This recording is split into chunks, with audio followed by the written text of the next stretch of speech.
ईश्वर के प्यारे जुठलाए नहीं जाते, कदम रखते आगे तो लौटाए नहीं जाते। तो मीरा वापस नहीं लौटी। अकबर आकर मीरा के चरणों में बैठता था वेश बदल के तानसेन के साथ, और उस पर भी लांछन लगे कि अकबर ने कोई माला वाला रखी होगी मोतियों की और मीरा ने भगवान को प्रसाद चढ़ा के पहनी। उसमें बवाल खड़ी हुई कि मीरा का और अकबर का टेढ़ा संबंध है। कैसे कैसे इल्जाम लग जाते।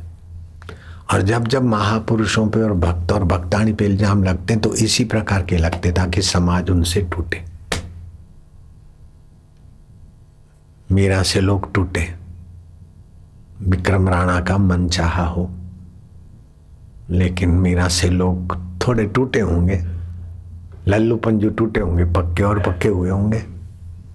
कबीर से लोग टूटे, ऐसा वैश्याओं को भेजा जाता था, लेकिन उस समय टूटे, फिर अभी कितने जुड़ गए।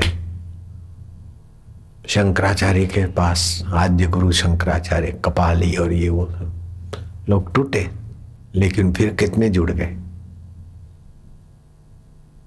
ऐसा कोई धरती पर महापुरुष शायद हो जिनका उस समय लोगों की श्रद्धा तोड़ने के लिए उन पर लांछन न लगे हो, उनकी निंदा न हुई हो, उनकी अफवाहें न हुई हो। मुझे नहीं लगता कोई धरती पर महापुरुष हुआ हो और फिर उनका यश कीर्ति और उनका आत्मधन में आंधी तूफान चलाने वालों ने अपना साजिश न किया हो। इतिहास देख लो, बुद्ध, कबीर, नानक, महावीर, ये जो भी संत, महावीर के तो कानों में खीले ठोकने वाले अभागे लोग, फिर भी महावीर को जैनी लोग अच्छी तरह से मानते, पूजते। कृष्ण के लिए भी कितना कितना बवाल चली, और राम जी के लिए तो दुनिया जानती कि सीता जी का त्याग करना पड़ा। तो राम जी को नहीं छोड़ते, कृष्ण जी को नहीं छोड़ते, तो तुम्हारी हमारी तो बात ही क्या है। तो क्या डर जाओगे? आध्यात्मिकता छोड़ दोगे? अपनी संस्कृति छोड़ दोगे? संभव ही नहीं है। ओम ओम। ऐसा मेरे 40 साल में ऐसा कुप्रचार 2-4 बार आया, और जब जब कुप्रचार आया उसके बाद संख्या बढ़ गई धीरे धीरे।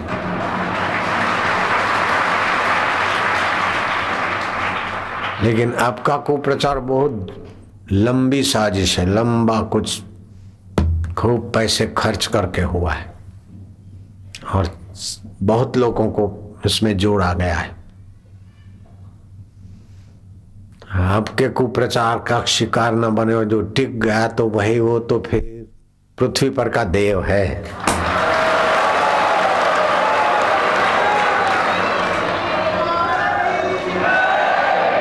जय मेरी जय मत बोलो, मैं तुम्हारी जय देखने का इंतजार करूं।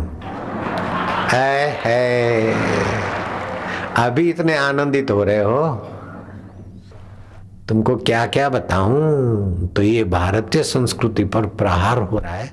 मुझे अपनी निंदा स्तुति की पड़ी नहीं है, लेकिन ये भारतीय संस्कृति की जड़ें काटने का जो दौर चल पड़ा है, कभी किसी संत को, कभी किसी पंत, किसी महापुरुष को, कभी किसी को कहानियां रचकर छाप देना है अथवा कहानियां बनाकर कुप्रचार करना, ये बड़ी बात नहीं है।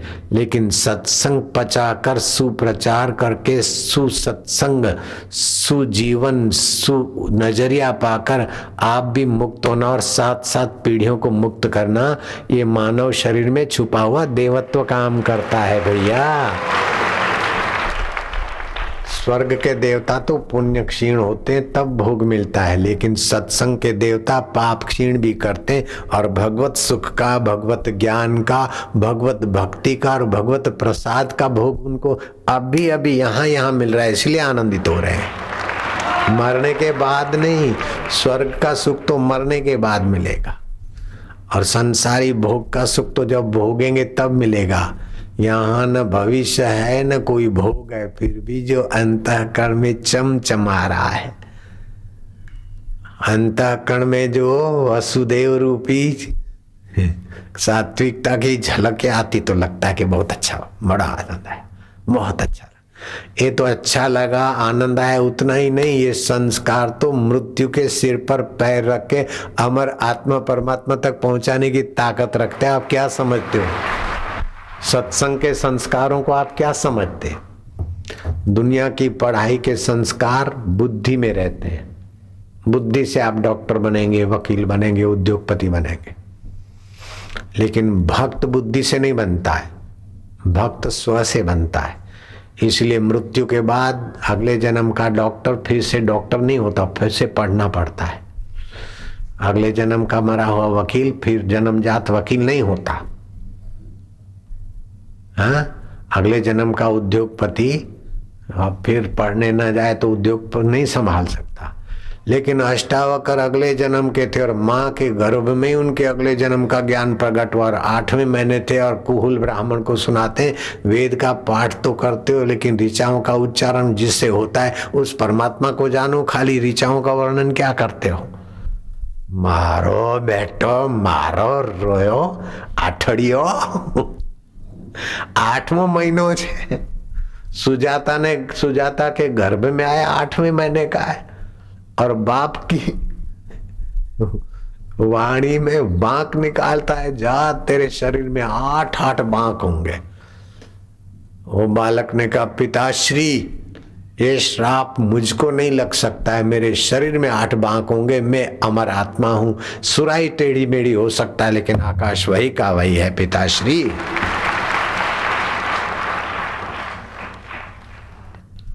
बुद्ध के जन्म जीवन में गत जन्म के संस्कार थे तो यशोधरा जैसी सुंदर पत्नी, राहुल जैसा बालक उसको छोड़कर चले गए। ऐसे बुद्ध पर आरोप लगे कि बुद्ध महिलाओं के संपर्क में, और उसमें भी एक निर्लज कोई महिलाएं, वैश्या जैसी महिलाएं, बाजारू मन की महिलाएं, उन पर आरोप करने लगे। अब जो लोगों के सामने बोले हमारे साथ बुद्ध का शारीरिक संबंध है, वो कितनी खानदान रही होगी। और जरा सी अक्कल हो तो समझ जाओ कि बुद्ध अपनी धर्म पत्नी के हाव भाव और स्नेह को छोड़कर बुद्धत्व को पाए। ऐसे आसूमल की 22 साल की उम्र थी और वह उस समय का तो रंग रोगन ये वो जवानी, और मिसिस आसूमल भी कैसी रही होगी। तब भी 7-7 साल अलग रहे। थोड़ी सी अक्ल हो तो ये लांछन वालों के लांछन, जैसे सूरज को कोई थूके तो अपने सिर पे ही आता है, आकाश में कोई थूके फेंके तो अपने ही दशा में। तो लोगों ने तो मैनेज कर लिया बुद्ध के लिए बोलना और प्रचार कुप्रचार, ऐसी सुंदर कहानियां रच ली और ऐसी व्यवस्था कर दी कि बुद्ध दोषी पाए जाए और उस वैश्या को दारू वारू पिलाकर उससे कुकर्म करके बुद्ध के बगीचे गला दबोचा, जो भी किया, बुद्ध के बगीचे में डांट के आ गए। और कबीर जी के लिए भी ऐसा हुआ।